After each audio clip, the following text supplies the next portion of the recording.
other growth. Oh, So ferns can grow in there. When I've done these trees, I haven't been up there, but I've directed it. I'm smart enough to not climb trees anymore. But I've had them put soil up there. Just take a handful of stuff off the ground, stick it up. I don't care what it is. It'll promote rot in the tree because of other living things, be it bugs or animals or squirrels. Some arborists will even cut a hole in there with a hinged door in it and go in and hollow it out. And then over the years, there'll be bugs in there and eventually the door will fall off. And then a bat will go in there and do this thing, and then maybe a squirrel will go in there. Anyways. I think we have a microphone for you now. That's, Hands are busy. it's hard for the. they can't hear you. Can't hear me back there? Sorry. Is that working? Anything? Yeah. Yes? Yes? Sorry. Little higher. There, we're good. So what else I want to say? And then you'll see.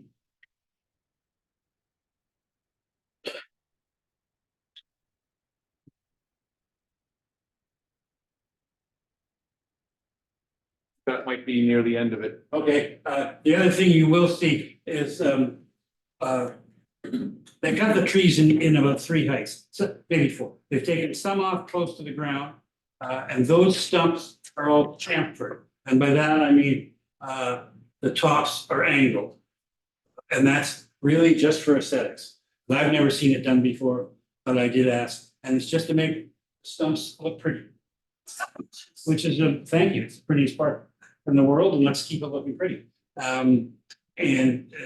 So that's what you'll see when you're going through the park. The other thing that I just want to point out is I think the future is really bright for the park. Obviously, there'll be some plans come forward. Maybe they'll get the communities involved in how to replant, because there's an awful lot of the park that is totally different. And how that comes back is to be determined, but I'm excited because I think we can, and you'll see natural regeneration. If your guests get out and they're going through the park, they'll see new trees popping up from some of the seedlings. And you'll see new flowers show up that weren't there because they were all shaded. So it'll be a fun time in the park. And then finally, just a couple of things about if the cherries are coming out now, the cherries and the plums. I want to just point out that there are 55 different species of cherries in Vancouver. So they're not all the same. There's a great book put out by the Cherry Foundation, written by Douglas Justice, that identifies all the cherries. The difference between cherries and plum, they're both pink. The plums, first off, cherries, all cherries, they're in the species Prunus, but they have a ring around them in the bark, just like the cherry tree at home. Sometimes the street cherries, it's not as visible, but the easiest difference is that the plums have their flowers before their leaves. So they're there. So you're on your guess, yes, but there are 55 different species there. And I'll also throw out, because I'm a gardener, we've got some great gardens in Vancouver. Not only do we have Van Dusen, but we've got UBC Botanical, we've got Natobi out there, Sunyat Sand, which is fabulous throughout the year, and of course the Ted and Mary Gray Garden in Stanley Park. And for rhododendrons, starting now through June, it'll be unbelievable. And then finally, youth and health. We're going around, we talk about Douglas fir and red cedar. The easy differences from the bus is Doug fir, and I can pass you around. That's the deep, heavily crenulated bark. Sometimes it can get up to, well, I've seen it 15 inches thick. And that's a defense mechanism against fire. And I can say from personal experience, in terms of marshmallow cooking wood, Douglas fir bark is by far the best. It just blows. But so you can just pass that around you want, you compare that to the Western red cedar, okay? And, which is this. And then, as we know, the natives use it for everything. And if you look at these two pieces, they're also Western red cedar bark. And here you see that the inner fluff that is often used in weaving, in dressmaking, in hats, and fur, and those are all. And so when you're going around the park, and if anybody asks, the Doug fir is the hemlock similar, but Doug fir is the thick bark. And then two other, and here's another little piece. So cedar does it all, okay? It goes from thick and makes all the rope, all the clothing, everything. But it can also come down fine like that for kindling or shingles. I know we talked about the arbutus trees being unique here. Arbutus menzesii, named after Archibald Menzies, who was Cook's author. Most of his species, including the monkey tree, ended up to Kew Gardens. But this is arbutus wood. Not very easy to find. I'll pass these around. There's one slightly, I've got one coat of oil on this, and I know, but it's a hardwood. It doesn't have much smell. Very hard to get. It doesn't get locked. And then finally, I mentioned earlier that Vancouver, BC, everything about it is built on wood. This is a piece of Douglas fir that was used in the road. Still there. This one came out of the corner of Alexander Jackson. Before we had concrete, before we had anything. This is how the road was made. And you can pass that around, and they were all in blocks. Some were this tall, some were this tall. But Douglas fir blocks, so that piece will be well over 100. I'm putting that probably about 120 years old. And that came, I don't know how it's popped out of the ground right into my hand. Like, none of these other things came from public property. No. No. And that's it. That's it. I think we're on time. Any questions? Sure. What's the lifespan of the Looper moth? How long do they live? Oh, they only live a season. You just a season. Yeah, all those bugs are The just same thing. once It's a, every other. they get 1 year and that's it. Size of the moth? Moth.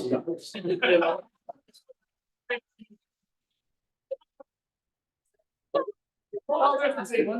Yeah, Dave, is that wrong size metric or imperial? Okay, wrong size imperial, so it's only 20% larger. but- Yes. Yeah, they're not super big. They're like, It's fine. yeah, they're not as big as a butterfly. Did the moth go into the sesame tree or how? No, mostly coniferous species. If they find one that they like, and they'll eat it all. I mean, they attack other, but once you get a monoculture, which we have, we won't get again. We wouldn't plant a monoculture. Because that takes a long time to walk through the forest and decide. They were very. You repeat the question?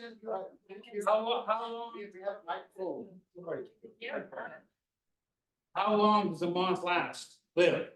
Well, they're all one season. And in terms of going through the park, the dead trees, the dead hemlock, one, it's easy to identify a hemlock. And they were so readily available because they were just gray and dead, you could see them. And so the identification process going through the park would have been a piece of cake. And then some, and I think it was left up to the arboriculture company as to what height. Because some are taller than others, but they would be given that brief. Other questions? David, so I believe you said it has a 12 to 15 year span that these looper moths come back. Yes, How do we prepare for it in the future? What did we do in the past? we have. That hadn't happened before. We didn't have. Is it because of the heat? Yeah.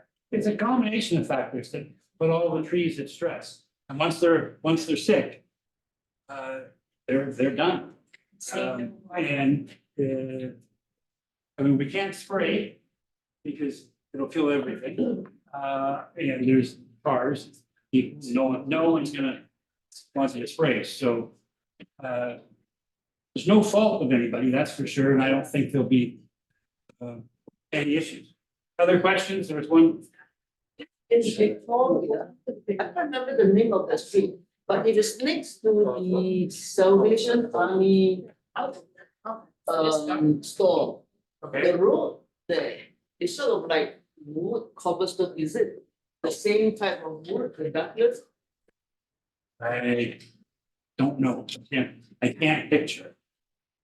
The unlikely that Douglas fir would be on a downtown street, if it's okay. There are the sequoias over in Victoria that are in different areas, so it could be one of those that you're referring to. I don't know the area, but can't help. I'm over time. Jeff, any other question on the screen? There's one question on the screen about the pine beetle, is that in Stanley Park? Mountain pine beetle that, Not that I know of, not that I know. Pine beetle, no, I'm gonna say no. wouldn't be that many anyway, I'd imagine No, left. because again, they're targeted to the pine trees. They'll take others. But that's their preference. You mentioned the arbutus tree, the forest industry doesn't like them. Is that because the tree does not go straight? Well, it has no commercial value.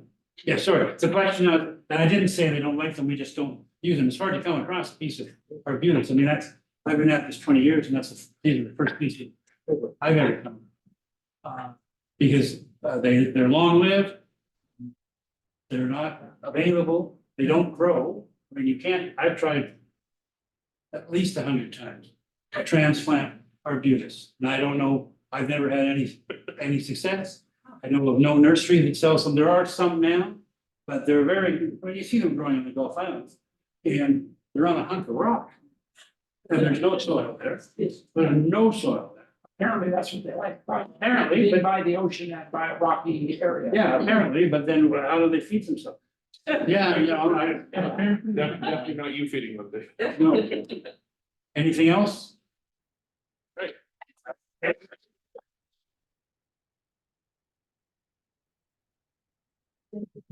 Thank you very much. Thank you very much. So let it be known that within the organization, if anybody ever has anything question related to trees. I think we have our answer. Gardens as well, which will be good. Thank you very much, Don't David. forget, look for that book if you're interested, in curious. It's available everywhere, it's very good. Yeah, we'll take a picture of it and include it in the in a follow-up email for everything as well, so. It is Cherry Blossom Festival, just about now. Yeah, it's actually, they're calling it a bit early, is my understanding. So folks, our next guest is here. We have a few people standing up in the back. Please come on up. There are still lots of seats around, so please come on up and have a seat. Just gonna need a minute. I'll get the presentation up. Our next guest is actually coming from the Royal City, a little bit close by. Gentleman named Gerardo Coro, right? Coro, yeah. Coro. I roll my R's like I'm born in Nova Scotia. What a coincidence. I have many things, so. But I don't know, you maybe need to take 2 minutes break between. No. I got everything up here. It'll take me a minute. I'll let you spiel if you like. Anybody else come on up and have a seat if you need to. Gerardo, we met at a different events, but we didn't actually get talking until the Vancouver Coast Mountains tourism forum they had in Direct. It was November. Yeah, just before you don't know, but everyone else knows, I decided to injure badly with a kitchen knife, so I was a couple of days after that. I was in a wheelchair. So as the head of Tourism New West, you guys have had some fun things in the last couple of months, and I'm not going to spoil too much getting ahead of things. But I will pass this along, everyone is welcome. One question, am I on camera or is it okay if I? There is the camera's right there. Okay, so it doesn't matter from here. No, there. we've got, we're, we can move it over a little Okay, bit. no, I don't mind, like, I just don't wanna be outside of, sometimes I break things. Hopefully, oops, this is not one of them. There we go. Okay, so hello, everyone, I'm gonna be your tour guide today. So, it's my turn for once, so it's great to see everyone, a couple of familiar faces in the audience. And I would like to know, if we have someone, well, of course, from Vancouver, who are visiting from Vancouver. Okay, most of you, I mean, Vancouver, the city of Vancouver. Yeah. Do we have anyone from Burnaby? Okay, nice. Richmond? Surrey? Me. Nice. Where else? Not bad. Okay, perfect. Awesome. So I'm very happy to welcome all of you who are visiting from the nice suburbs of New Westminster. The original capital of British Columbia. So I don't know if you know about that. I'm sure a lot of you did, because you are well versed into tourism and history. But the first city of Western Canada was New Westminster. We're trying to step away from the royal city concept because we don't love the aspects of colonialism. The history is there. It was the first city and the first capital of British Columbia, and we embrace that part of the history. But at the same time, we were trying to get in touch with our roots and with the original caretakers of our lands, the Alcomalim-speaking peoples. So it's a journey, of course, and we're trying to get there. It's been a difficult journey because there's no a single content on who were the original caretakers of the land. And that's been discussed between them, so we can actually have a proper communication and relationship with all those nations that were there before. But in the meantime, we're enjoying joking about all the big cities around us being the suburbs of New Westminster. These suburbs, very successful ones, by the way. We cannot really grow in land because the territory we have is quite small, and the city of New Westminster is already all urban. So in contrast to what we were seeing with Stanley Park, we're all about buildings. We have a few very nice parks. We have, of course, the Fraser River going through the city. So a lot of people don't know about it, but Queensborough, which is across the river, is also part of New Westminster. So sometimes even people in the West forget that Queensborough is part of New Westminster. We keep reminding everyone. So yeah, it's a tough one because when you're managing the destination and promoting the destination, sometimes when you don't have this natural connection other than the bridge, it's hard to keep reminding yourself as a destination that everyone's part of it. And we want to consider everyone, of course, in this work we're doing. So, well, as you can see there, I'll just do it quickly if you need to go back and forth. Oh, yes, perfect. Your slides. Yes, thanks so much. So I've been the AD for Tourism New West since last June or July, I think. So they still call me the new guy. I don't know how long is that gonna last, but I'm happy to be the new guy. And I've been having a very interesting relationship with all the other GMOs and EDs around the province. And we're collaborating to create new products for all of you to be able to sell and to be able to offer to your visitors and your clients. Well, as the organization, we are non-for-profit, as most GMOs in the province. We don't depend from the government. We're sort of independent. We are funded through the MRDT hotel tax. And we do collaborate with a lot of the organizations in town and outside New Westminster as your organization. Because we are a very small but mighty team. We're only 2 people. But yeah, it's me and Jasmine Chris for marketing coordinator. We do have a fantastic board of directors who are all volunteers and representing the different subsectors of the industry within the city. But we have to collaborate outside our doors because otherwise it'd be very hard to accomplish pretty much anything. So we are, as Tourism New Westminster, we're in charge of promoting the city as a destination. We're in charge of developing the destination by working with the industry, by promoting the networking and development of new products, new experiences. And for that, we would love to collaborate with all of you if possible. Because we know that a destination is as good as their experiences and as the attractions they can offer. So what do we have in Westminster? So we're a very eclectic community, of course. History is a very big part of what we have and what we offer, being the first city and the first capital of Western Canada. We do have a very old and ancient construction, a heritage house called the Irving House. I don't know if anyone has been there. Very nice. And so they keep this home as it was originally decorated and equipped with the original furniture. And I won't tell you more about it because I want you to go there. I want you to learn more about it when you visit us. And if you come, please let me know. I will be very happy to be your guide in town. We have 5 train stations that go from the 22nd Street. We have New Westminster Station. We have Sutherland.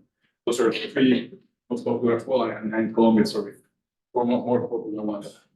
So we're very well connected, only 25 minutes away from downtown on the train. If you ride on rush hour, it can be a little bit more. So, but if you are not driving, if you're taking the train, it's a very easy ride to have. We're also connected through the river, not only to Queensboro, but also to other parts. We're of course in front of Surrey, and we're neighbors with Queensland, neighbors with Burnaby, neighbors with Richmond.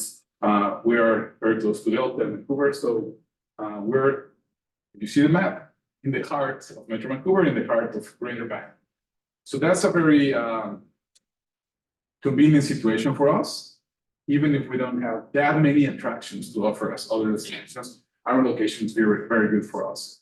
And what is been happening is that a lot of tourists that come to Greater Van area, they decide to stay in Westminster, spend a little less money, and very easily take the train and get to downtown Vancouver or other destinations in 25 minutes with only $3. So, I mean, if you can help us spread that message, that would be amazing. We have a very diverse and interesting restaurant offering, a lot of independent restaurants for many nationalities. We have what I like to think is the most beautiful river walk, or one of the most beautiful river walks in the province. I won't say waterfront, but riverfront. So, because we know, well, everyone around has beautiful waterfronts to offer. And we have very nice breweries. One of the most famous ones is Still and Oak. I'm sure a lot of you have sampled one or 2 of their beers. And we are offering recently, and we're very proud, the Hidden Wonders Speakeasy Magic Experience, which is one of the top experiences in TripAdvisor. So it's this amazing magician that right now is organizing the Magic Festival. I don't know if you heard of it. It's going to be happening this month for 2 weeks. But other than that, they have this boutique theater for less than 50 people. And the host, the magician Sean, he was a magician for Disney for many years. He performed at Ellen. He performed for the Queen of England a couple of times. And if you go to TripAdvisor, he has 5 stars as an experience. And I went there as a visitor, and it was amazing. Like I used to be the type of kid that everyone hated at birthday parties when there was a magician, because I was always trying to guess the tricks of the magician. Like I would hate myself if I was right now looking at that kid. I couldn't guess anything.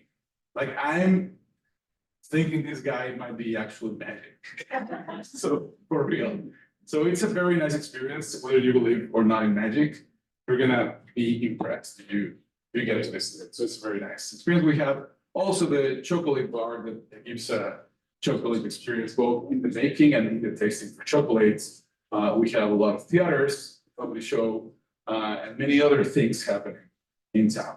So we're a small town with a lot of history, and the most important thing, and that what I want to share with you, is that we're trying to create new experiences. I'm gonna go back to this in a second. We're trying to create new tours. Right now, the only tour that we have formally happening on a regular basis is the ghost tour.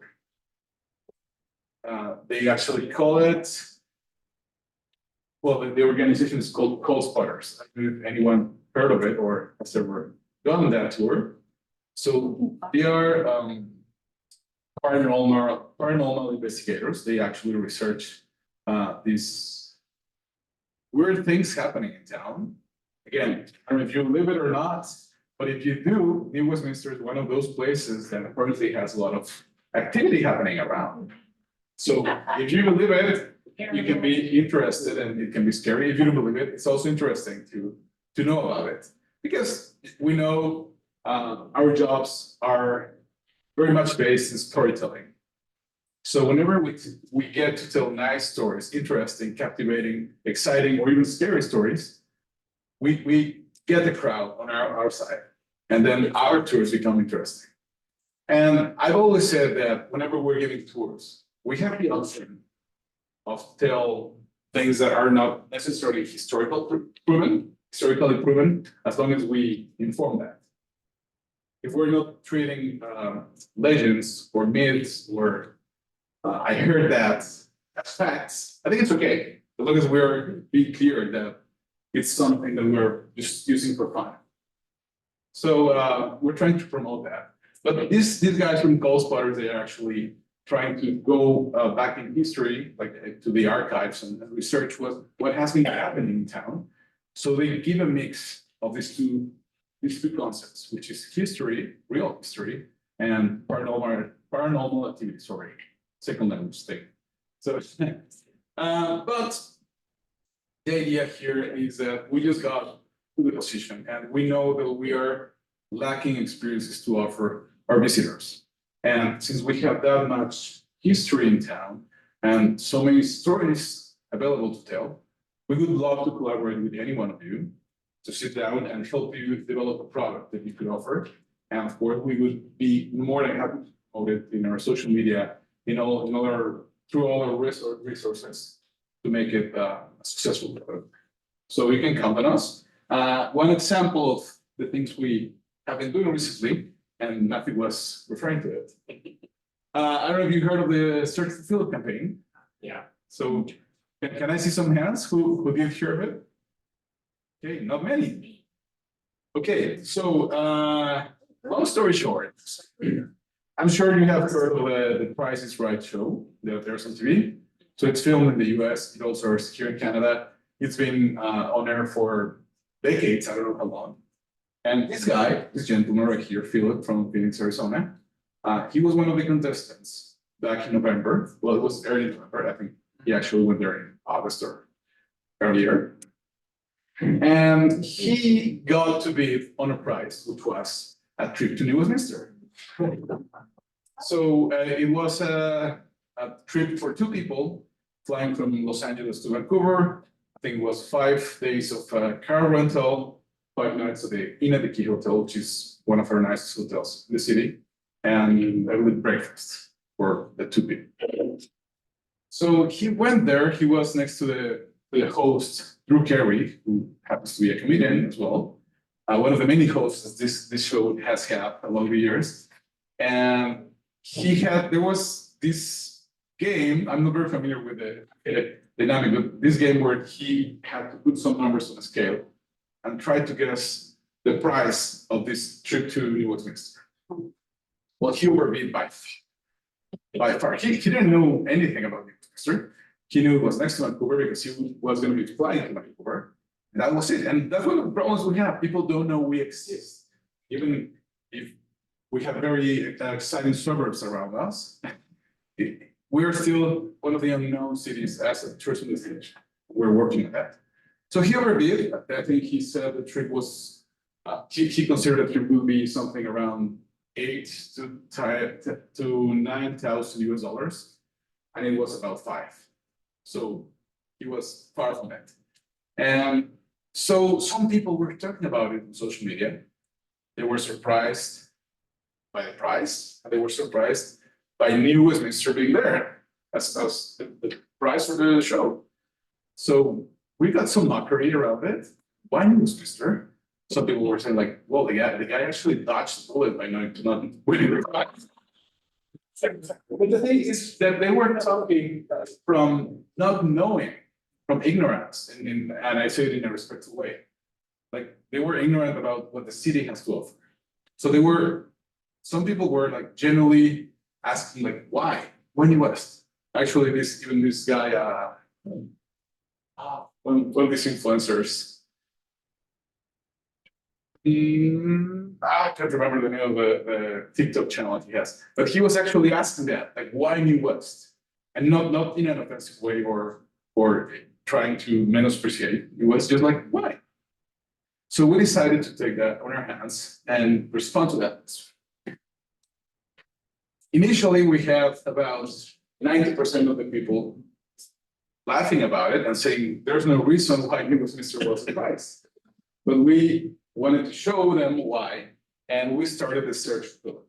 So we got asked for a comment from, I think it was CTV at the beginning, because we're not really sure what was happening. So we're like, yeah, I mean, we would love to find Philip and show him and show everyone in your audience why New Westminster is a nice destination to visit. And then we have a couple of messages that were always tagged along that, which we're only 25 minutes away from downtown Vancouver. We're an affordable destination. We have a lot of history, the first capital and first city of Western Vancouver. We have very nice offering on restaurants and shows. And we also have the most beautiful riverfront in the province. So those were the constant messages that we were sending out there. We asked the media and we asked the community to help us search for Philip. We started looking for him. We knew that he was from the US. We knew that he looked like that. And we knew that his name was Philip. That was it. And later on, we found out that he actually goes by the name Wayne. Philip is his legal name. So if you go to the show, they would ask you to have the name tag with your legal name. He doesn't use that. So if you try to find Philip, there's no Philip. There's only Dwayne. Then we also learned that this guy used to be in IT. He's an engineer, and he knows that whenever you're in social media, they would just steal all your information. So if you didn't know that, oh, there we are. I mean, in my case, I just surrender it, and I know. Accept. Yeah, I just accepted it. So, but he didn't. So he's not in social media, not because he doesn't know how to use it. He decided not to use social media. He goes by another name, and he was just out of our sight. And we were looking for him, and then someone from actually CTV, the daughter of Shannon Patterson, I think is the reporter, she was the one who found him. And they reached out to us. Some people were saying in social media, no, they were just pretending they don't really want to bring that guy in town. They don't want to spend that money. No, it was for real. And we found him and we were very happy. And then we decided to bring him into New Westminster. So the second part of the campaign was, we found Philip. Then it became more exciting. At the beginning, we had some people in the local community, in the local area, the province, some local media talking about it. Once we found him and we decided to actually bring him on and we agreed on a date with him, this touched every province. I was interviewed in primetime news in Toronto.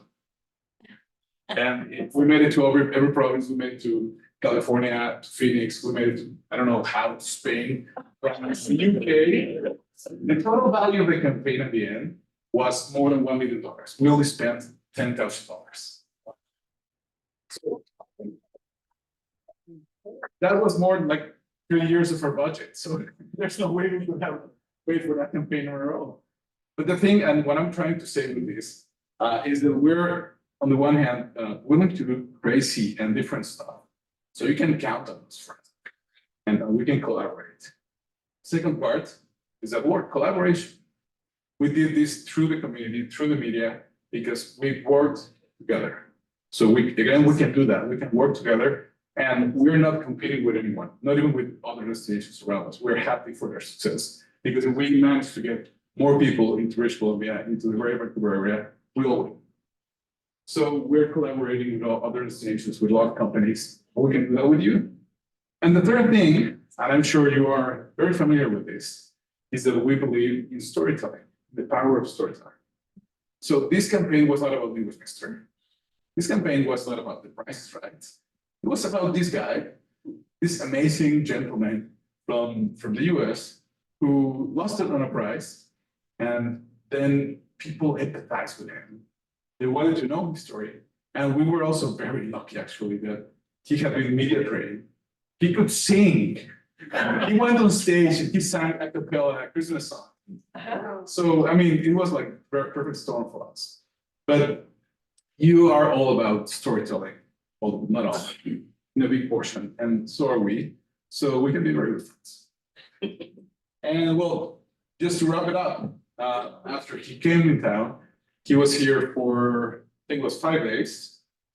He went, the original plan was to make a welcome party with the media, then just leave them alone so they could enjoy the trip. That was not possible. We had the media on them all the time. It was like a reality show. We had camera crews following us around, and I mean, he and his friend, they had a blast. They had lunch with the mayor. They went on a speedboat tour with the police force in the Fraser River. They went to so many nice restaurants, to the magic show, to the chocolate experience, to the mosaic art gallery where they created their own lamp, and they did so many other things. And we were on the studio of CTV, CBC here in Vancouver. People were recognizing the guy in the streets of Vancouver. He got recognized in the airport in Phoenix just because of this. And like he was off the grid for a while, and then he was everywhere. But he enjoyed it, and it was very nice for us and the community in New Westminster. And that's also the power of tourism, because I think if you want to develop a tourism destination, you got to think on other community. For a place to be enjoyable by the visitors, it has to be enjoyable by the people who live there. And this campaign, it was not the purpose of it, but it helped us remind the people in New Westminster that we can be proud of our own town. People were, and it revitalized the community, and people were just so happy to have him in town. Just a normal guy. He was no celebrity. And we had people lining up to meet him. 30 people on business hours during weekday to help picture with him, to bring him presents, to get an autograph. And he was just anyone like you and me. And everyone was just grateful of this moment happening to New Westminster. So, yes. Did you say he was an engineer? Yes. Then I would have had him go to Sapperton. I would have had people in costume, and he met the Royal Engineers. Well, we didn't think about that. But the thing is, we couldn't do all the things we wanted to do. We did take him to Sapperton to an archery lesson, other thing we have in town. I'm sorry? But we went for a beer. Oh, yeah, we took it for beer. He went to Stillano, and so at the end, we had some local businesses a little angry with us because we didn't bring Philip to their business. But it was only 5 days, and then is when we discovered that we actually had a lot of things to offer, because we took the whole itinerary. He had a packed itinerary, and we still didn't get to visit all the options, all the experiences, all the attractions.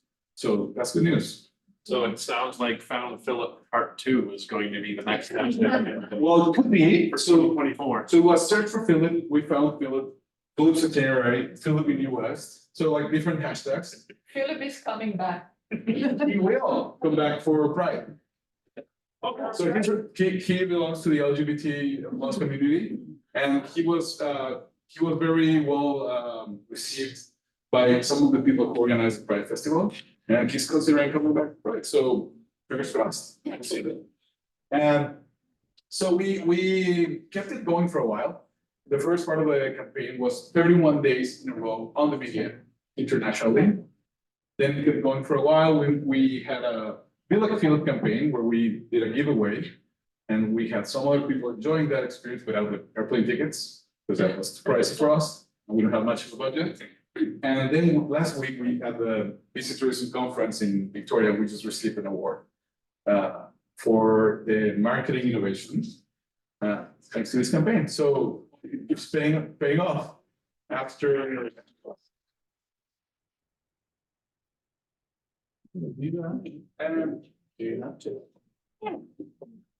So we already had some questions, but I love to take any other. Actually, it's not a question. I don't know if you're aware that the paddle whaler that used to operate on the river. Unfortunately, the fellow that owned it died last year, but it's gonna be leased out and it's gonna operate again. So Yes. I know that's a main thing on the river, so. My Yes. husband's captain of it, so they just Oh. got hold of him to ask He's the if he captain. can work again. His name, Ken Lewis. I haven't. It used to be Helga and Doug. Yes. Yeah. Yeah, so I don't know if everyone heard the question or the comment. Okay, so yeah, we have the paddle wheeler, which is one of the most iconic things in New Westminster. When I got the job, which was last June, it had stopped operating because the past owner sadly passed after, I think, 33 years in operation. Yeah. Helga, the widow, is still part of this, and they had a very nice team. This guy Malcolm was in charge of marketing, and they wanted to bring it back to life. The problem was that the owner, after so many years, and considering the connection that the boat had to her past husband, she just wanted to retire, which is pretty understandable because she's 80, 80. 81 and he was 86. So it makes sense that she wants to sell it and just have some quiet time. So we're working on that. I didn't know about this last information. He just said he's right now on a lifeboat up in the fisheries on Vancouver Island, but he just sent me. Paddle wheeler just asked me to work again, and he's figuring it out. So I just thought you might not be aware of it because it's like brand new. I sort of know. Malcolm. because I was talking to I think Malcolm, Malcolm's one is leasing it. who is the person in charge of marketing, and we offer to promote it. So he was like, yeah, we want to operate it for spring and for summer, and then we'll decide if it's still gonna remain in operations or if we're gonna sell it. So we're doing our best to keep it in town, of course. We Well, can it's super expensive. They're charging them 10 grand a month. Yeah. For more than. yes, so if it goes back to operation, and I understand will, what we offer was to give them all the help we can with promotion and activations and even holding events there. We had a fam trip on it about, 3-4 years ago? And they might do that again.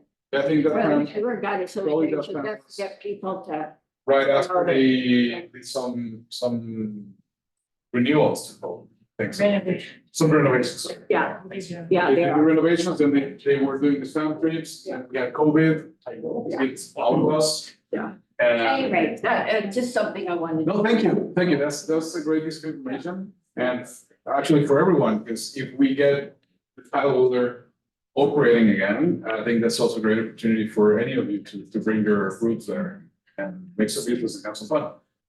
Yes, I please. just want to mention the Anvil Center is really great. I love the lacrosse hall of fame. I was a lacrosse player when I was a Oh, kid. great. So you didn't mention it, but Yes. they have And the- May Day. Yeah, coming back soon. but they have the lacrosse hall of fame there, which is great. Yeah, that's a really good comment. Thank you. Yeah, we have it's the Lacrosse Hall of Fame and we have the New Westminster Museum and Archives, which are amazing. So much information available right there, and right next to it, it's the new media gallery where they have different exhibitions and expositions of art and technology. Got something happening, and that's all located at the Anvil Center, which also hosts is a location for the Anvil Theater.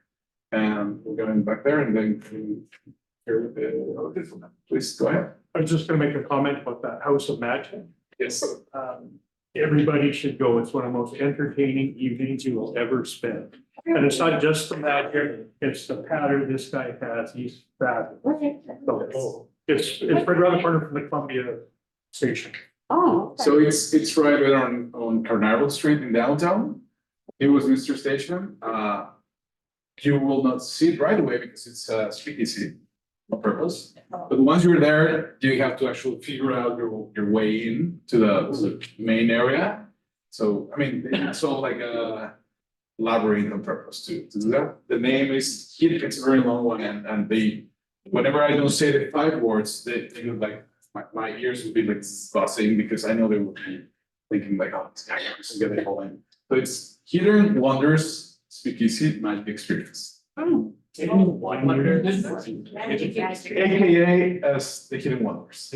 Yeah. So that's his shirt.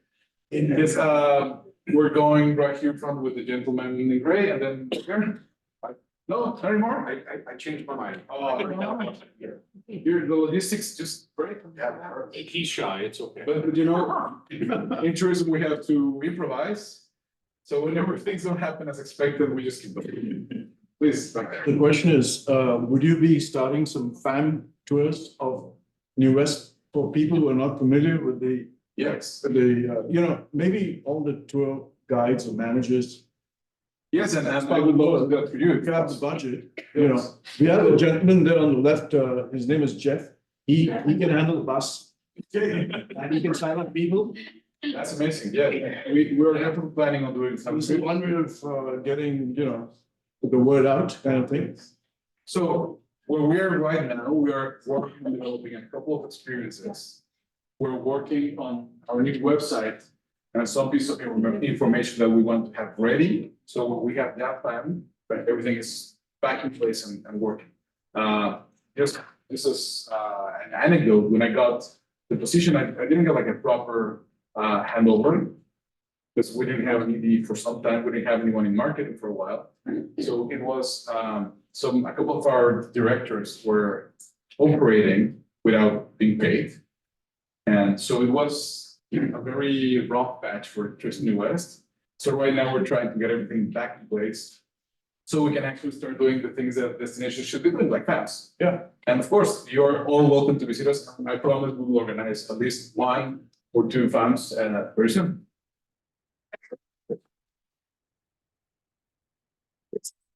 You still have the annual Yes, ceremony in the park. Like in the big park.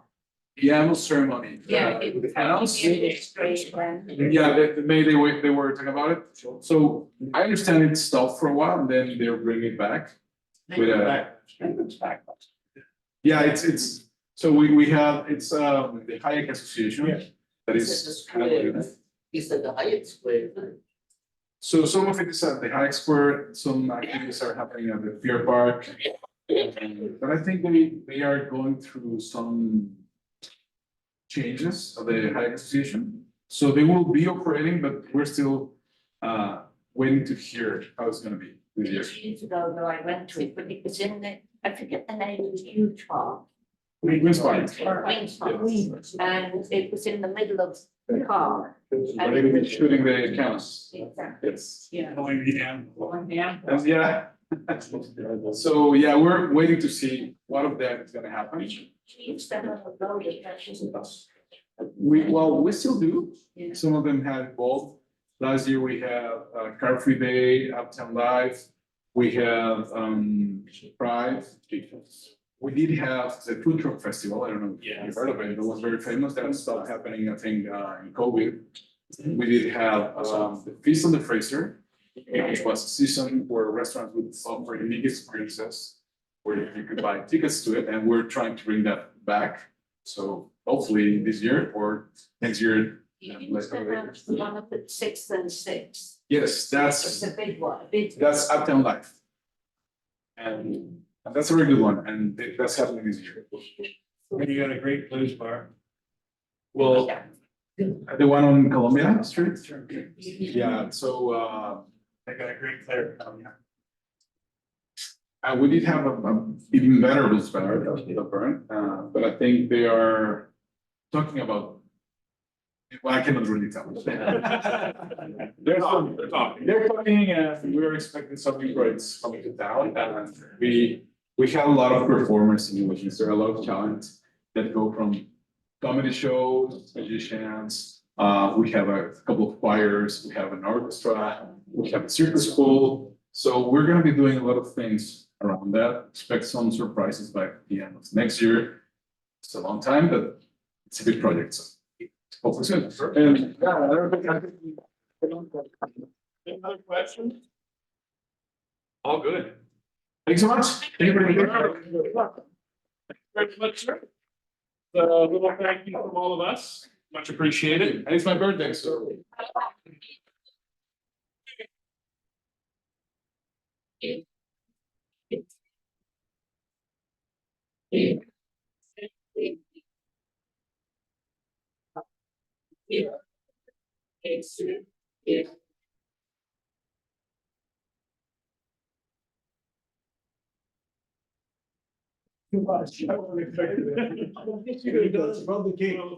It's like you guys had to pivot unexpectedly with search for Philip. We pivoted unexpectedly for this. Well, I'm giving them a little. Thank you. Appreciate it very much. We'll be in touch over a few things as well. There's some good opportunities there for both fans, but it also sounds like some professional development and some business opportunities there. So, yeah. If you can think of something else that I didn't mention, it's worth trying, so. Perfect. This is what we're here for. So excellent. Thank you, sir. We're gonna take a 15-minute break, folks. So, take a couple minutes. We'll get ourselves sorted out. I know you're gonna be heading out. You have some plans. I can stay for 15 minutes in case. If you want to grab them on your way by, feel free. On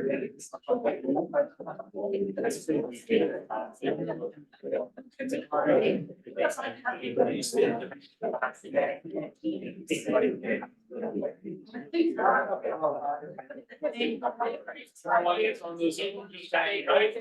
We'll be back.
All right, I think our folks are back. All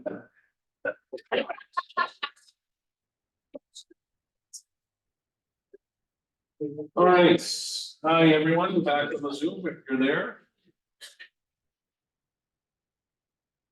Going to do 100% jinx myself now by saying we've had no technical issues with the Zoom tonight that I know of. I think I've just ruined that, so at this point.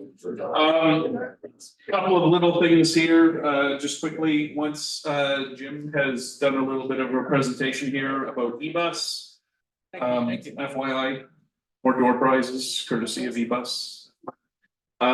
We do have a little bit of discussion. We are going to try and get everything out of here by 8:30. Okay, and so just try and stick around a little bit. There's some big things happening in the next little bit. In the meantime, I'm not going to take any more from Jim. I'll hand these out as well. Or do you want them to come up? Either. Perfect. Yeah, Jim, please take it away. Good evening, everyone. Well, welcome to the meeting. My name is Jim Curry. I've been a member for over 20 years and driving bus for over 40 years. And most of that was with Greyhound for 30 years, most of that in Vancouver. But for the last 5.5 years, I've been working for eBus. When the death of Greyhound occurred, it was Halloween 2018. And eBus came in the same day. And this is the part of the area that we operate in British Columbia, basically a circle or a triangle. Mostly services into Kamloops and Kelowna from Vancouver with all the stops along the way. There's 2 round trips to Kamloops, Kelowna and Vernon every day. More service will be added in the spring, summer and fall, but also an extension of this service from Kamloops to Prince George. And I have a bunch of brochures up here. I'd like everybody to help themselves their brochures when you can, but there's basically the a short, small map of British Columbia. And there's a substantial door prize here. There's two travel vouchers. Each one is worth $200. Could get you and your friends to Kelowna, Vernon, Kamloops round trip. That would towards that. Thank you. Okay, so any questions? Any answers? How many trips a week do you have? Or per day, up to say? Every day of the week, 7 days a week, from Vancouver to Kamloops, 2 round trips a day. Also from Vancouver to Kelowna and Vernon, 2 round trips a day. And additional service started about a year ago from Kamloops to Prince George. That's 3 round trips a week up to Prince George. Most of the trips are a full local schedule, but sometimes if there's places where they may bypass the smaller towns like Hope and Merritt, they bypass depending on the reservations. How long are these trips, by the way? Good question about the fares, and I try to memorize nothing, just like in the airline business where there's so many fares, but folks, okay, Vancouver to Kamloops is $84 and one-way fare to Kelowna is $93, okay? And there's a discount if you book online. How long? How many? About 5 hours to Kelowna, to Kamloops about 4.5. And there's a toll-free number, 877-769-3287 or online. How many hours is the journey, sir? Pardon me? How long is the journey?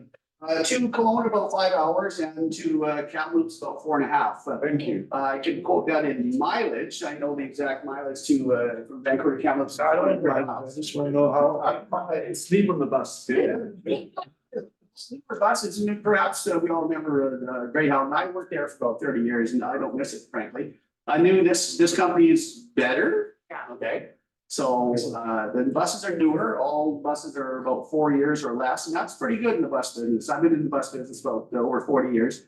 But the demise of Greyhound, the newest buses then were 18 years old. So that's a lot better, obviously, so. Okay. Wi-Fi? Yeah, Wi-Fi, restrooms, each bus seats, the 52 or 56, most of them are 52. So it's a decent legroom, Yeah. most of, they're Primo tour coaches, they're made in Quebec, made in Canada, and, new coaches these years are going for about $700,000, so, and, they're made in, Quebec. And if you, go across the road, anywhere you're touring in the west, most of the tour coaches you'll see now are Primo tour coaches. The other ones were MCIs, so maybe Winnipeg. So the question is, do you touch hotels? Like say a guest in a hotel wants to go to Vernon by bus. Would you go to a hotel and pick that guest up from? No, good question, good question. I mean, it's just an opportunity for you. Yeah, okay, certainly. And, but in Kelowna, for example, we have stuff in West Kelowna, downtown Kelowna, Kelowna International Airport.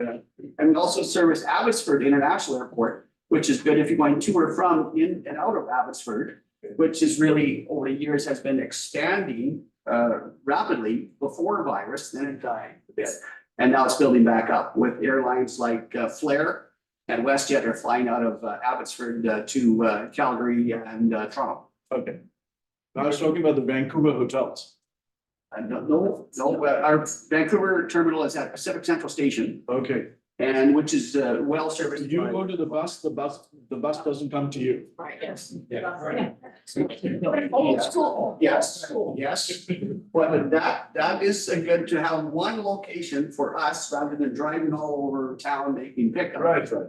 But we're there. Transit is very good to Pacific Central Station on Main Street. Yeah. And also close to the new hospital that's being built at this time. Yeah. And do you still stop at Merritt?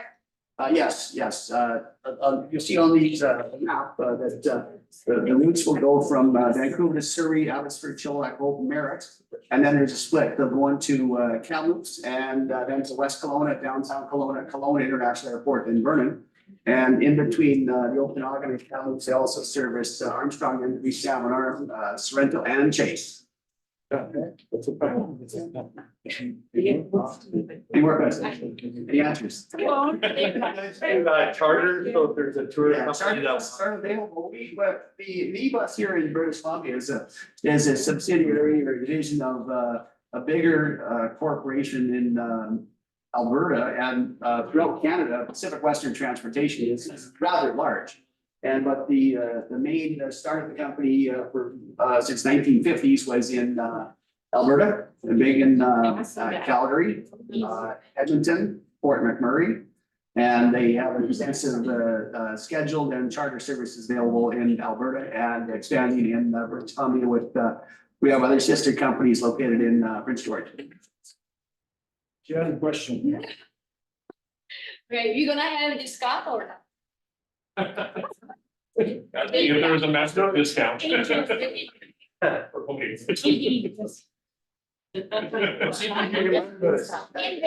question. Good Why? question. Two people are gonna get a $200 discount tonight. Exactly, and all you tell them who you are. But I mean, it's a valid, That's pretty right. it's a valid question because we are, in a way, going to promote your bus. Yes, once again, what is that? Okay, booking online in advance, there is a small discount. There is. It's only 5%. I think that's kind of a low discount for booking online, but that's what it is for booking online now.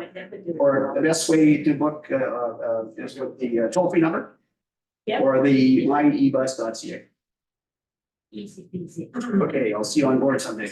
All right. I'm driving to Kamloops tomorrow. All right. You have a question? Plans for future extension? Yes, good question. Once again, that going from Kamloops towards Calgary is, we hope that's gonna start this year. And more service to Prince George, which is doing very well for us. Okay. Okay, and then in Prince George in northern BC, there's another associated company with us called BC Northwest. And they have service on the Yellowhead Highway up to Dawson Creek, Fort St. John and Fort Nelson. Okay, so that's part of our system too. It's all connected. BC North Bus. Or, yeah, contact these fine folks and they can, we got a central booking office. That you talk to those folks and you can book any of our service in British Columbia. All right. Thank you. Thank you.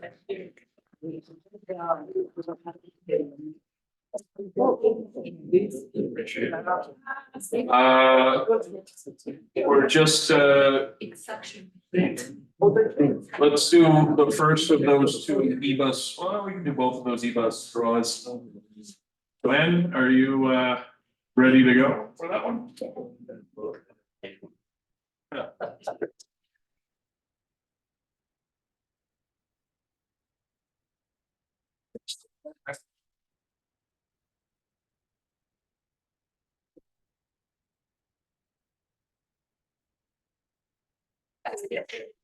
So everybody got it.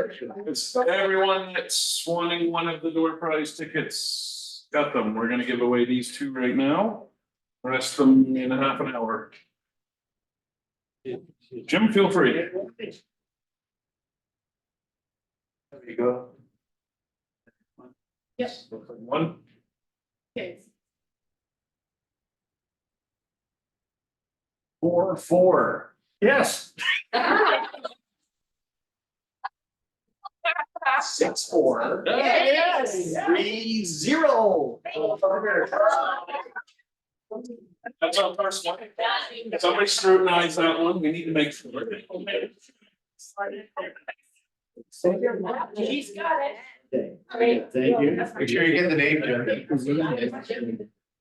You'll bring it to you. 4-4, 6-4, 5-6. Oh, Right here. If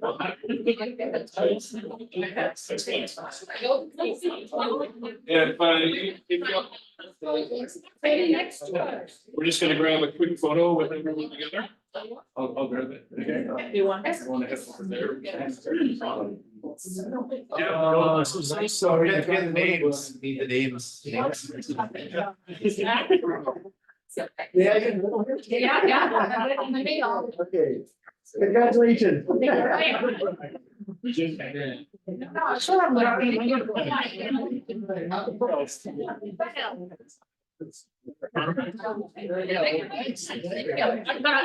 I'm gonna use it.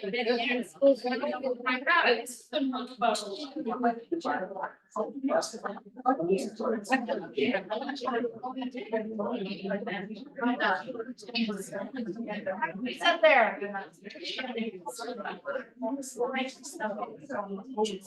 I will.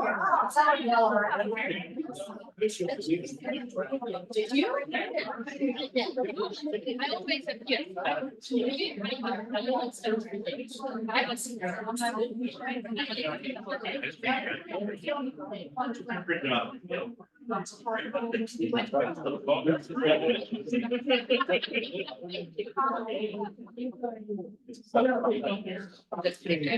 So I would go, it's going to be done.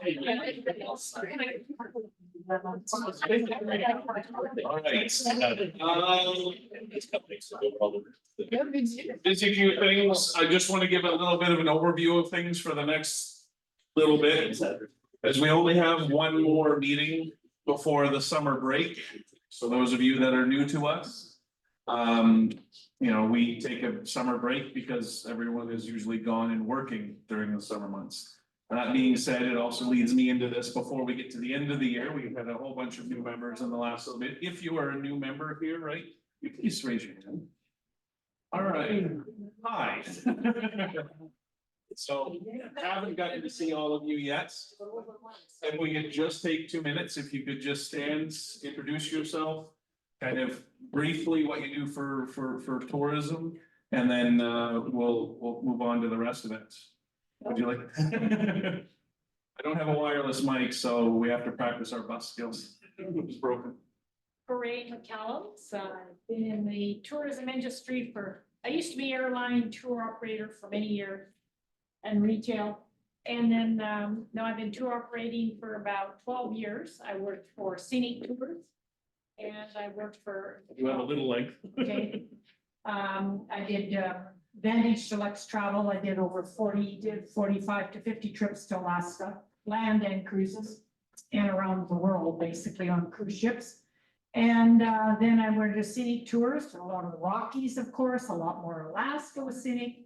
And now I'm with a US company called Orbridge. And we do all Canada tours. I do across Canada on Via Rail, Vancouver, Toronto, and vice versa. And I do the Rockies with Rocky Mountaineer back and forth. So we are jammed and I have all summer. Just as a little update, yes, we are working on the Rocky Mountaineer station visit like we did last year. We're just waiting. They have a new station host. Fernanda is no longer in charge of the station as before. She got promoted, all good. But we are still working on that, and it will be sometime the first of April. Who's next? Hi, Deb Ellis. I been a tour guide in the eighties. Jeff actually trained me. Way back. Then I worked at the Hotel Vancouver for 23 years doing reservations. I've been in tourism pretty much all my life. I worked for Tourism BC. Most recently, I'm working for Holland American Line up in the Yukon for the Summits. Okay. Anybody else close by there? Yeah. This lady here. I've only got this much length, so if you can't, okay.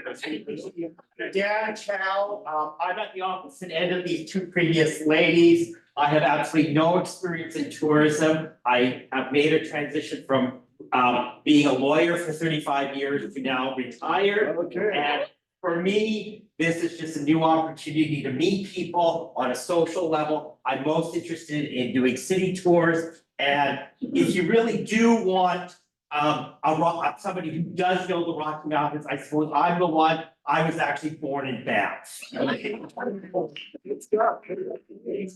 unicorn. It's like finding somebody that was born in Vancouver. Yeah. We don't have anybody here that's let us know that many times, right?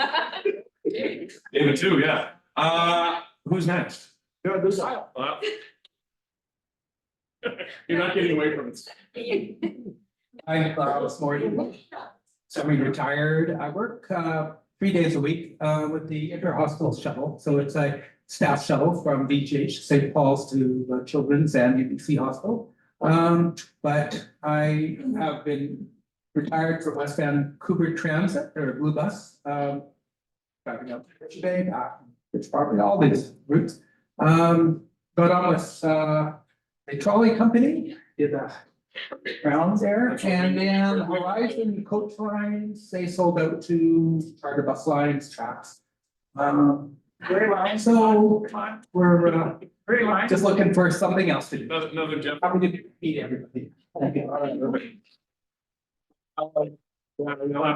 You can stand up if you feel like. You can go to the front. Okay. With friends like Ray, who needs an enemy, right? Hi, I'm Sila. I am a new member. Also, I am a newcomer to it. Just 3 months ago, we moved to here from Istanbul. And you look for one of the best Spanish guides in the picture in Vancouver. I know it's my best. Over 15 years old, I guide in Spanish, private, almost like what? Maybe, let me check it, 18 or 10 years. I have experience in tourism also. I work in boutique hotels, luxury hotels as a reception. But 10 years, the last 10 years, I guided in Spanish. So I'm glad to be here and I'm glad to meet you. Thank you for the first meeting because he was very kind. And I'm gonna be trainer the Jack. Well, he certainly has helped write the book on guiding in Vancouver, so it's out there.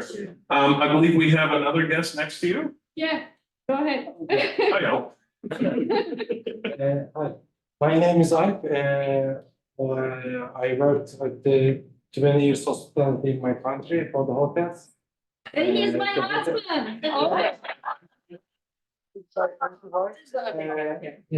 He's your favorite one? Sure. 20 years I have hotel experience in my country. So all the best. I will let it be known that his application only came in this morning, so 12 hours later, he's already at his first. Thank you. I remember one of the ITMI meeting. One of the ITMI meetings I went to, they were making a joke because there were so many tour guides, tour directors that were married. And their marriages really worked, they really lasted because they were never together. All right, I did not see that coming. I think it's Magic House in Westminster you should be at. Who else do we have over here? My name's Linda. I have never done any shore guiding except leading people to their final destination. I'm a specialist in that right now, and I want to move the people. A career transition. Amongst other transitions. Oh, sorry. My name is Carmen, I'm the lady, I've never done anything in tour guiding or tour directing. The lady said, oh, you're a late bloomer. Yes, I'm late, but at least I bloomed, you know. Why I got into this because I'm retired and I'm with my husband 24/7. I don't want that anymore.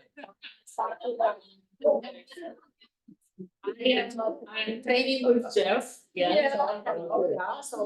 And I finished the ITMI, both the tour guide and the tour director courses. I've already had a few interviews, so yeah, there's need for us there, even if we're new and not experienced, but not for this season. Like everybody is telling me, oh, we would love to have you, but for long haul, but not for this seasons. Everybody is like done, the schedule are done, the tour directors are hired. But I hope to do some local guiding this summer in Vancouver. I know very well Vancouver and I love Vancouver and I love New Westminster and I love Surrey and I love Long Island. So I think I'm gonna be a good ambassador and a good, good ambassador of this beautiful part of the country. That's that.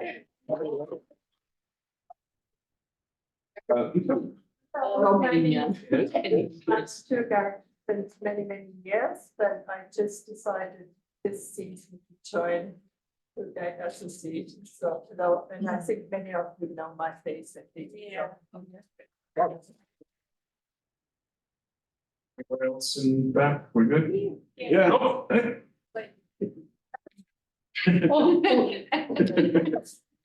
So my name is Larissa. Nice to meet everyone. And I'm a professional musician, violinist. Okay. And so lucky because violin took me in many countries around. I live in many countries. I speak 5 languages. I forgot to. And also because I was a member of Vancouver Symphony, I was lucky one to get to play in the best places around the city and province and Whistler and also we were getting the tourism bus. So yes. Yeah, I Good kind of introduction know, to- but I never did any guiding and I actually will have a fear of microphones. Thank you for the good approach. Okay, so- One thing to keep in mind with guiding is it takes a lot of forms, which is, it's not just simply standing in front of a bus. It's and the neat thing about the industry that has happened is, in the last 10 years, but really since COVID, is that if you can find any reason to stand up in front of a group of people, there will be people willing to pay you for it. There's a lot of various things. Look at how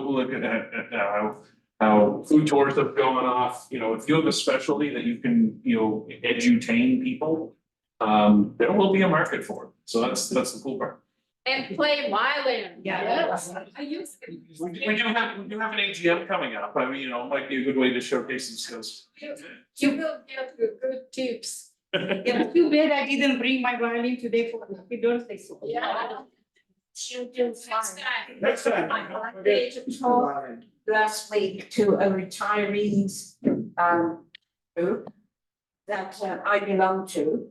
And most of these were older people, but they want to get younger retirees, because now people retire in their 50s, So I gave a talk and basically what I said, you can know all the facts in the world, but if you haven't got that personality and that stamina and empathy and a little bit of, you know, I know I'm awful on this, but, you know, technology. Because there's also people who want paper handouts. You have to be aware that not everybody's on the technology. I've had people say to me, oh, I'd love to do that job. I could do that job. No, they couldn't. They have absolutely a horrible personality. Nobody here. I know what's on my registered in this organization. Really. So of the new people, do we pass your personality test? Oh, that's great. Well, here's the thing, just because you don't know the technology doesn't mean that if you have an idea that you're left. You heard Gerardo talk about, he's in Tourism New West is willing to work with anybody that's willing to help and start to develop things there. They have budgets. There's potential there, so we're gonna talk. What's his name again? Gerardo. He has given me permission to pass this information on to you guys as well, so. In one of my many emails coming out, please look over the next little bit. Let's get somebody coming in. So far it's working. Thumbs up from everybody that's virtually seeing things. Is this coming okay? Thank you, Scarlett. You're the one person with your video on.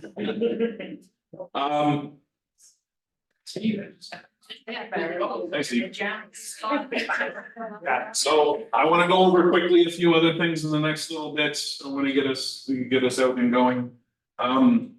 There's a lot of stuff happening behind the scenes. There's a lot of stuff going to happen in the next month. There will be stuff happening over the summertime too, but not as much for you guys. So as I was saying, there's a bit of a break in the summer before we come back. In October, we are hoping to be able to do another Victoria trip in September. Again, hopefully we'll have more than 9 members. We'd like to get a full bus to go over. We've got some really cool members that are doing cool things over there. Brenda with Off the Eaton Track, they do food tours over there. They've said they come and bring us out and do things. So I've met with a bunch of them over there as well. So that'll be stuff to keep in mind for the summer. I was just going to say this past year, September was like the middle of the season. Yeah. It is, I know, but it's a balance point for a lot of things, right? If you want to go and enjoy Victoria, not just, as well. More people, Charmaine, how many applications do we have in the last month? Since the last meeting, 17. Yeah, so we're working to do more of that. Hopefully we have more. We're not gonna get everyone's schedule all lined up for things. If you can show up, you can, great. This is why we're hoping with Zoom that we can make it a little easier for you to show up for some things if possible. That being said, a couple of updates coming up. Port passes. We're just waiting for the port to give us a full update. And this will get emailed out too, so you don't have to worry too much.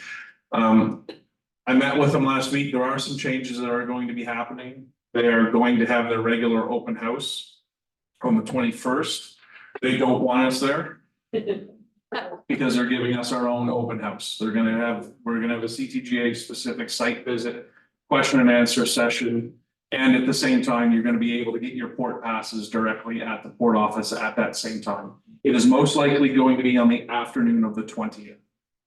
But it's not in stone. So if you're looking on the app, you'll see in the calendar that there's a holding place right there.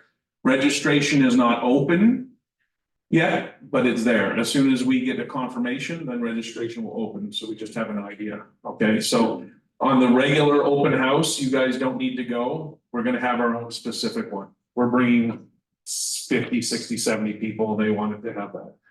There are some changes that are going to be occurred. Who here last year got a port ID? Raise your hand. I applied but didn't get it. Who here still has their port ID from last year? Because they told us you didn't have to turn it in.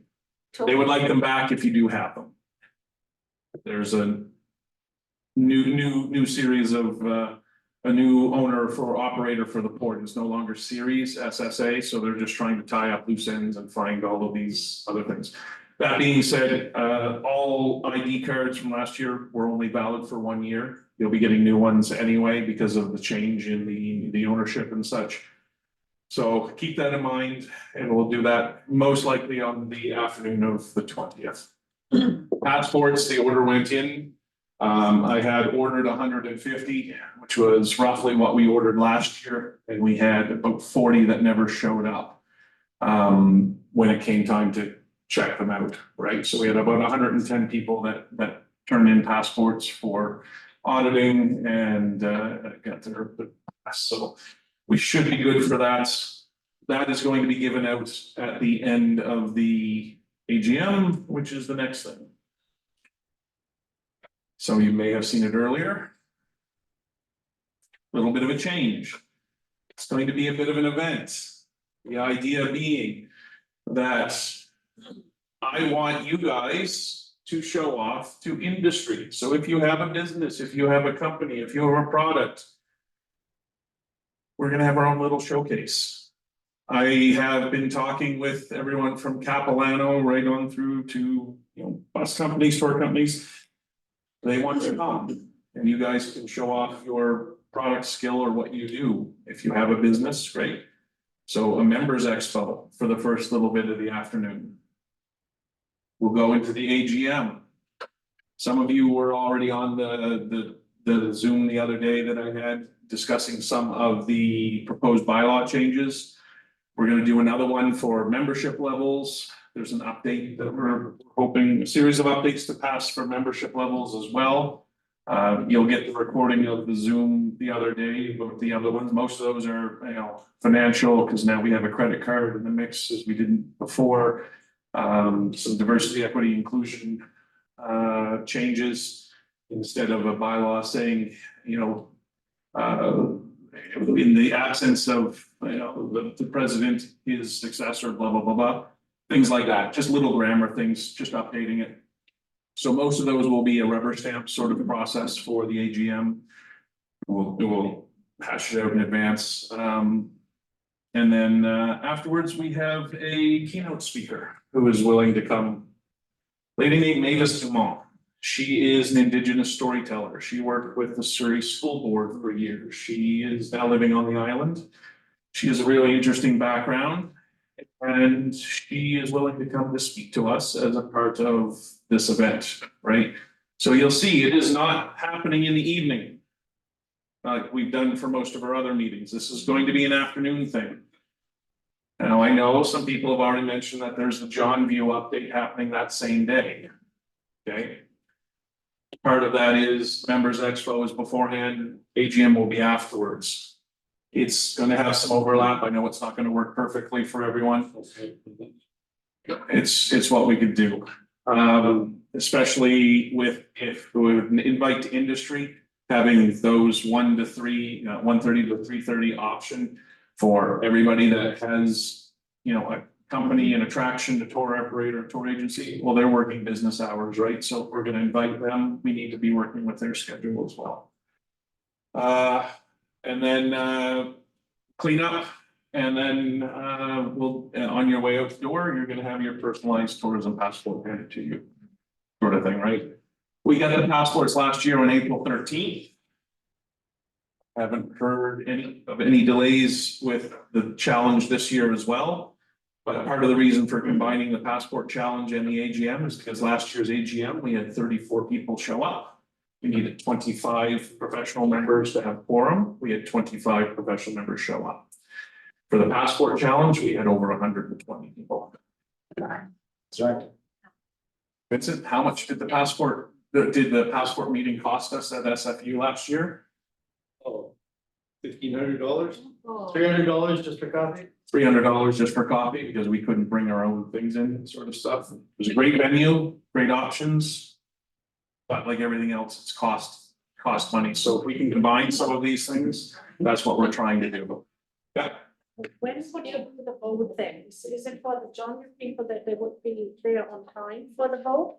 Well, If we say John people right with mine. yeah. So the thing with that one would be, you know, general format to the AGM, present the minutes, accept the minutes from last year. You know, here's the agenda. Hopefully with some discussions beforehand, we're gonna be rubber stamping everything, directors' reports, financial reports, and then getting into that. So it wouldn't be till the later half of it, but the idea is that we can just roll through things fairly quick, so. Probably between, you know, 4:15 to 4:30 in that time, and then the nominations for board positions, hint, hint, anybody willing to come and help out? We need more help, I'm not saying that, I'm putting pressure on you, but I'm putting pressure on. Yeah, and then we can roll into Mavis pretty quick. I'd like to keep it, you know, nobody wants to sit through any more of a board meeting than they have to, right? But so we're gonna try and do a little bit more on this discussion on Zoom and these proposals, so everyone's fully aware of everything in advance. And when it comes to the meeting, we can just roll through it as quickly as we can. And smoothly as we can. Clean up. As I said, we had the first Zoom the other day, had a few of us show up. For just discussion on some of the more generic bylaws, and then this one is the next thing. Realize that the view is probably not as good. You're gonna be getting a more formal outline of this, but the essential thing is there's some proposals to change the membership levels. A few that would be set behind the scenes, and a few that are publicly available to simplify some of the stuff behind the scenes. The general concept for most of these ones is we are the Canadian Tour Guide Association of BC, right? We're also dealing with an industry that's very rapidly needing new guides. Everyone's looking for guides. I'm sure you've all heard it from the tour operators and such. And for those of you that have just joined, that are here to study, to learn, to become, you know, as students, but you know, you've got great networking possibilities within the, you know, existing membership, training options as well to learn how to be able to develop that. Well, we want to help bring you into that as well, with a little bit of a realignment of some of these things. It's been the culmination of a little bit of work over the last, well, 3 years. Started during COVID, but as we only have an AGM once a year, you have to kind of roll with the times. The basic concept would, you know, the professional level wouldn't change very much. One big change would be attendance being a minimum of, right there. Instead of one meeting a year, 2 meetings a year. I think that's a pretty fair. It has not been a big secret that there are some people that tend to join only for the passports. And so with our bylaws currently, you show up for the passport meeting, there's your 1 meeting a year. And then we don't see them ever again. I want the organization to work a little bit more, you know, with members working together on that. So we're not unaware of that. Let's put it that way for. Maybe you've got to raise the bar a little bit higher. Baby steps. I mean, how do you establish standards? That's my point. These are just a proposal. If somebody else wants to propose to put it up to more, then that's something that we can do as well. We only meet October, November, January is a party. December is a party, January, February, March, and then April is the AGM. And we don't, so we're only together 7 times over the course of the year, right? Yeah. I think 2 times is pretty reasonable. Yeah. So for a professional membership, that's the idea that we're looking at. We're also looking at the concept of weighted votes. So if you're a professional member, let's try this, we'll try David's green one. Oh, yeah. Oh, that's fair. So if you're a professional member, you're an active tour guide, director, tour escort, tour manager. Maybe 2 votes at any official business sort of stuff. The people actively working and, you know, showing up as a professional member for things, they would have a stronger voice. Once again, concept, not just something, it's not set in stone, okay? These will be parts that we'll discuss. Associate members, similar idea, but it kind of opens it up a little bit. So we cover the meet and greeters, educators. So we would be removing the educator membership level and kind of folding that into the associate one under, you know, as a tourism affiliate. Concierges, travel agents, that sort of thing. There's lots of people in the way the industry has changed who are still in front of people, still a part of that. We have meet and greeters now. It's nothing really changed. It's just really a realignment of some of the things in this proposal. Once again, 2 meetings a month, 2 monthly meetings showing up as well. We are making it easier. So, yeah. It's a question with the 2 monthly meetings, does Zoom count? Yes. Okay. Right there. Attendance may be in person or via an online method such as Zoom, Google Meet, or some other method. We are trying to make it easier for everyone to be able to attend even when you're on the road. So once again, 2 meetings a year with Zoom or with our new website and everything. We have a much easier time to be able to see what attendance is for different things. Associate members would only have 1 vote under this potential proposal. Associate member. Yeah. I've been in this organization from the beginning. Oh. Can we turn that off? So I consider myself up there because I've had 20 years of tour guiding. Yeah. You know, and I'm 80 going on 81, right? Yeah. But I'm still as keen to be involved. Yeah. And I know I'm an associate member, so I'm not too happy about the 1 vote. Like I said, we're not gonna be able to make everything work for everybody at the same time, and these are only proposals. If anybody has a counter proposal they want to put in, then I'm more than willing, you know, we'll put it to the vote. This is all stuff that's going to go to a vote, remember? But the concept is, we are the tour guide association, right? So we are trying to make sure that, you know, that mandate that's in our bylaws, in our mission and all that, that we're advocating for the industry and the professional development of tour guides, right? My industry knowledge in 20 years.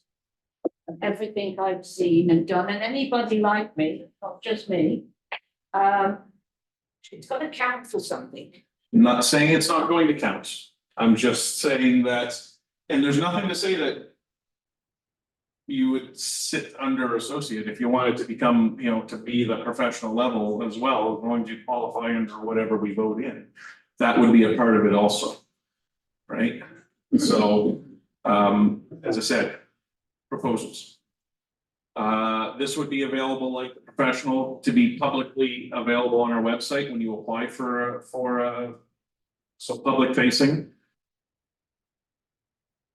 New, but new and old. I know at one point there was a corporate membership. I've had some discussions with Dr. George and Heather a little bit about it. It's been a long time. Jeff, you remember much of that, the corporate level that there was. Part of our issue for us to get funding is that we are a member-funded nonprofit. If you're not a member, we have very limited options. We are not able to apply for grants, community gaming grants, whatever. We can't do that. However, if you're a member, there isn't really a limit as to what funding can happen in that sense. But the idea is companies say I'll just say, West Coast Sightseeing, right? Big company, they've got a number of guides. Joanne and Back is one of them, right? As a corporate member, they would join and we work this out, say, as a corporate member, they would join at a base rate. And then if they wanted to have X number of their employees as members as well, there would be a rate that they would go into as well to fill that in. So say they have 10 guides that they want to have members because they're getting advantages for professional development, for learning, all that sort of stuff.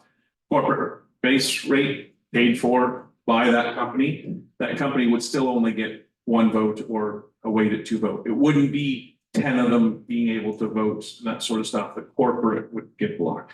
But as a member, they would perhaps be getting a discount if they're bringing in 10 new members, sort of thing, right? So once again, if you're not a professional member, you're not getting the full benefits, but it's incentivizing you to become, right? There's been talk with different companies, they've been interested in it. We need to work out some things as to why it would be a benefit, but we already have some companies that are joining with multiple members at this point. Once again, it's a discussion. Attendance is still the same, it would be publicly available on the website too. Emeritus. Retired or inactive members, founding members of any category who have at least 25 years of membership. The emeritus member would have a vote. There would be no attendance requirement. Not publicly available. It would be something that the board would just change as we do now. If you're going from an associate to a professional or a student to a professional now, it's something that we do behind the scenes. We do the change. So it doesn't really change anything on our end of things on the board.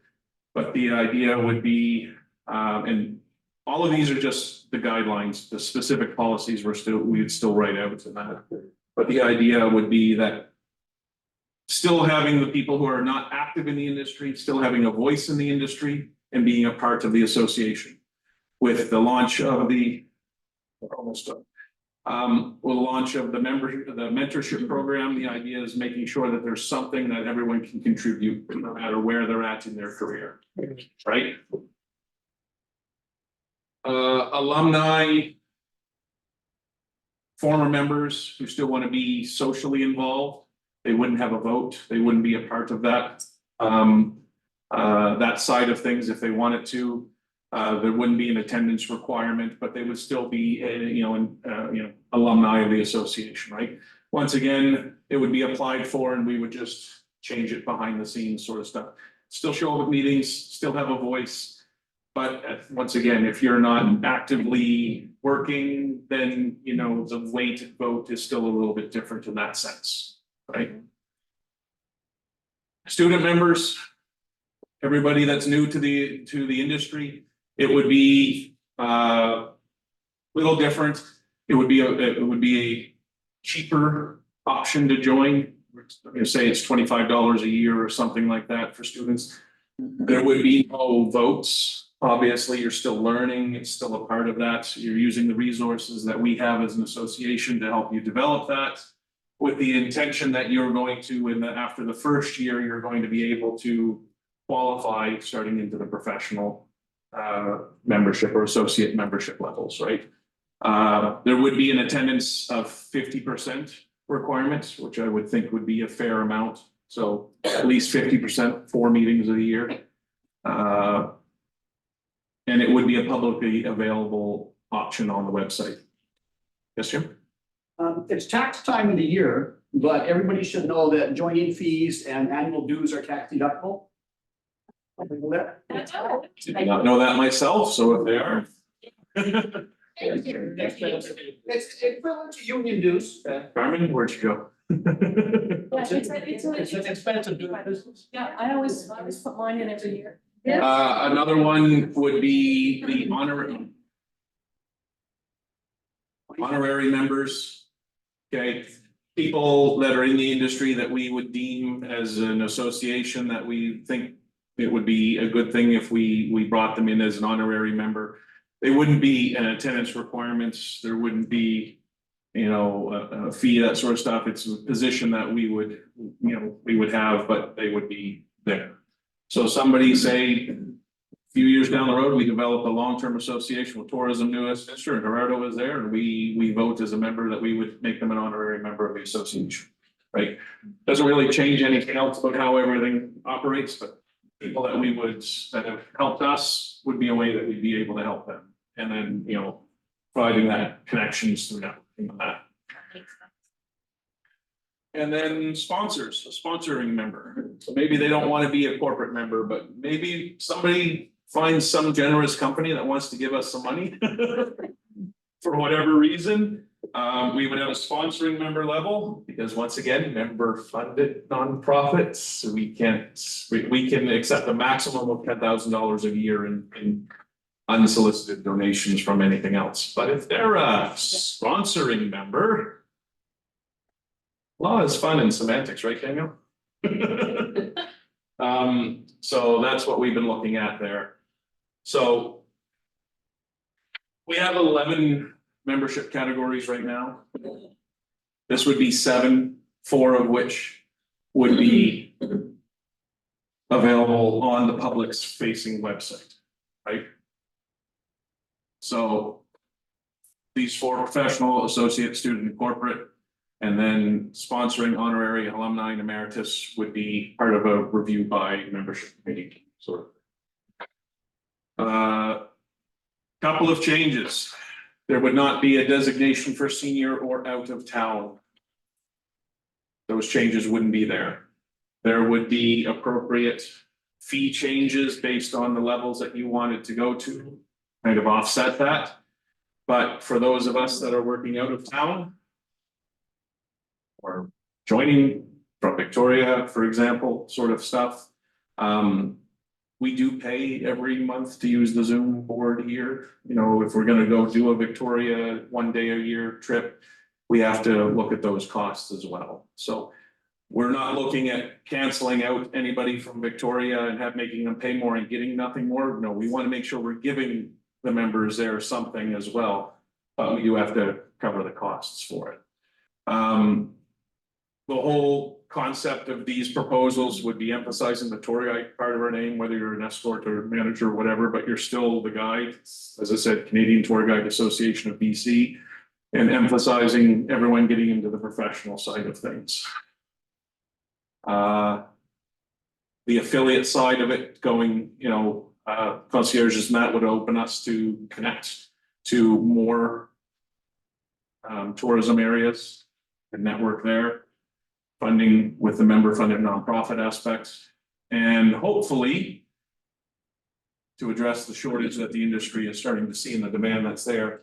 With that incentivization, people work through and go up to become guides. Okay, we'll have longer discussions about this with the policies. This will all be sent out, but this is just an update for everyone to take a look at. Spur discussion, think about this, let me know. I know you're going to, I can see some of the faces now as we speak. But that's it. So lots of things happening. AGM will get all the full notice and everything out. It is set, we do have the venue, it is on the 18th, so that's not gonna change. We maybe adjust the timings based on a few things, and we'll get some more information about who here would be going to the John View one. Raise your hand. Okay. So What date was that? 18th, April. All right, so Where is that location? the Perrette Center, Yeah. Oak Ridge. We had a meeting there last year.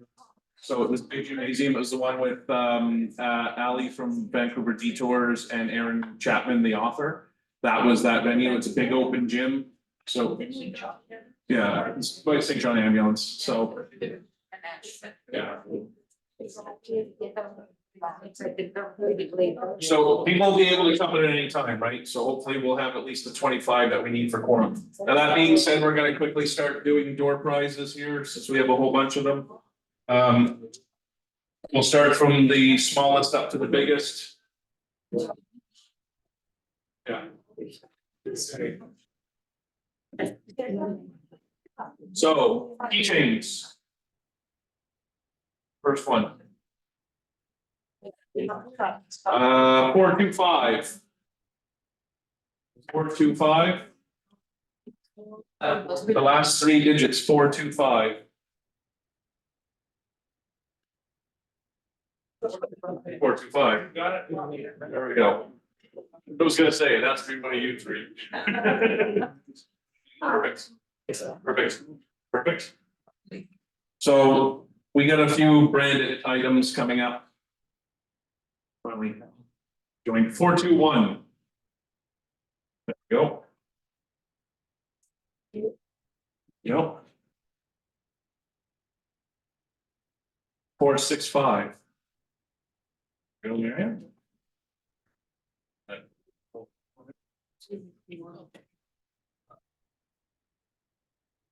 Next one is 452.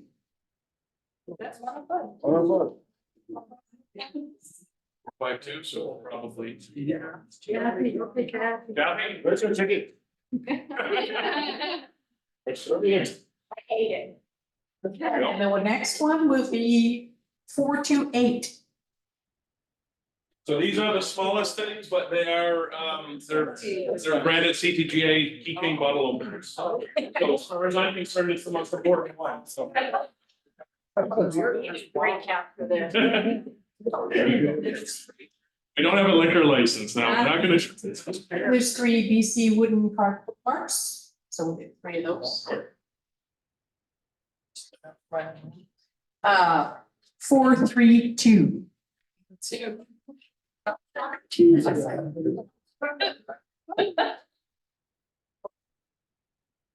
Next one. The next one is 462. What do we got here? I'm not gonna, there you go, now you can see the other side. And then for the last bookmark, 439. There we go.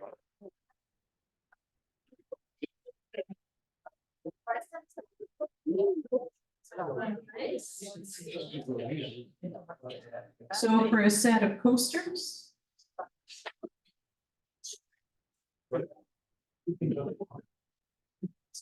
461. Yeah. Just say I needed some. And Sasquatch playing cards. 451. Let's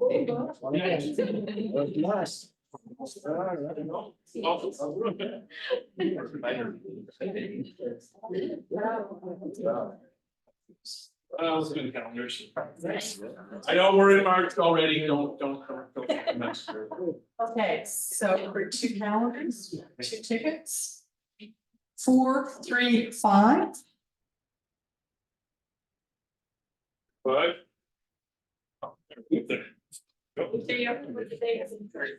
And then for the second calendar, 423. There we go.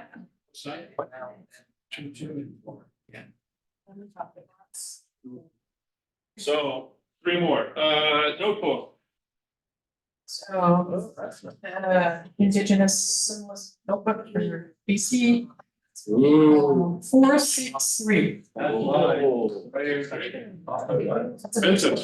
Very nice. This is what he's gonna write all my transgressions in, that's right. So we have a thermos bottle No, let's do the glass. to the glass. Okay, we'll do the glass first. So this one is the Lions, but if you look, it's. Sorry. 405. So just so everyone knows, it does say the Lions on here, but you can all write to the company and tell them to call it the Sisters, so. Okay, and for. So, yeah, so we get a little bit, we're starting to get a little bit of swag. This is an insulated CTGA water bottle. We only have 5 of these right now. So one of them will be here, the rest will be either, well, we've got a couple of hiring fairs that we're going to, but there'll be a couple that'll also be available for winning at the AGM. Okay, so for the water bottle, 427. Oh, hello. Well, welcome. Thank you very much. There we go. I don't have anything else. If we have some new business cards, I would like, oh, sorry, never mind. We do have some business cards. If you want to take a handful, take 5 or 10 of them. Just use them, hand them out. 1 second, Jeff. Please take them. They have a QR code on the back to scan. Please hand it out to people you know. Let's keep the membership train going. So the 50/50 No laptop. is $52.50. And part of that includes $2 so there you go. And the number is 3227066. Here, wait. 066. 066. It is me.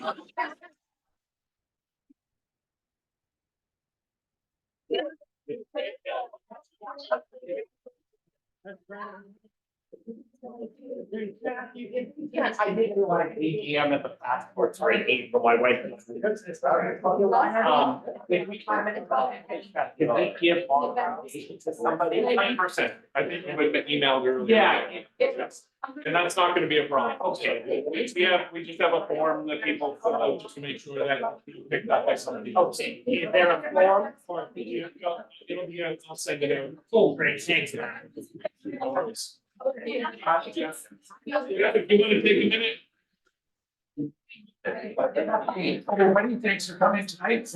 Jeff here. I am doing some city tour training in April. If you know anyone that needs to learn how to do a city tour, we're also doing a Rockies trip, a 4-day Rockies trip, just involving the Rockies, starting at the 2 weeks, March 25th. So come and see me, or you guys at home, send me an email.